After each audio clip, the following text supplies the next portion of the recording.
I am presenting a complete street sandwich. You can make it any time. It's appropriate for any season. And first, why don't you just think of a street as a sandwich turned on its side. So you have the buildings on either side, and then in between you have the street furniture, you have the bike parking, you have your bus and the streetcar shelters, and you've got your bike infrastructure, and of course your pedestrians, your streetcars, and then of course your cars. And so cars dominate on a lot of Toronto streets, so to make them more complete, let's pay attention to each of the different users of our streets. So like the pedestrians and the transit users, the cyclists, the drivers, make it so it's a more equitable environment for everybody.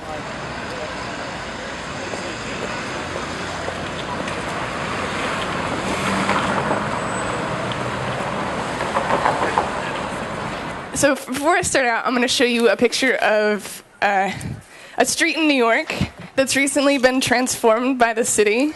And this is First Avenue. It's in Manhattan. It's a huge street. There's 7 lanes. 5 of them are for cars to drive. 2 are for parking. There's no bike lane. Sidewalks are pretty small. And then recently, the city has transformed it into this.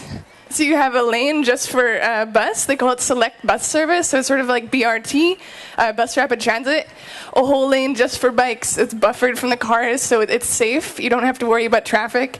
And a little bit less space for cars. So it's a more equitable environment for everybody who uses the street. And so moving on to how this relates to Toronto, is you have University Avenue. You have this huge long stretch. So you have the University line, you have your transit in there, you have tons of space for cars, but you also have beautiful pedestrian space, except that it's in the middle, and it's really hard to get to. And so I'm proposing to add crosswalks, just like how we have here in New York, between these plazas, so to make it so you can use the medians as sort of a park, as sort of a trail along University Avenue. And then also, fixing the fountains. It's such a beautiful spot, but you can hear the cars, so fix the fountains so you can hear the water bubbling and make it a nice experience. And then finally, if you wanted to go a little bit further, you could add bike lanes. So add a bike lane all the way along on both sides. And you could even go farther and separate it, just like this one. You'd have a fabulous north-south route for cyclists in the city and help to calm some of the traffic that uses University Avenue. And so finally, I'm just going to end in this one picture of Yonge Street. This is Yonge at college just recently.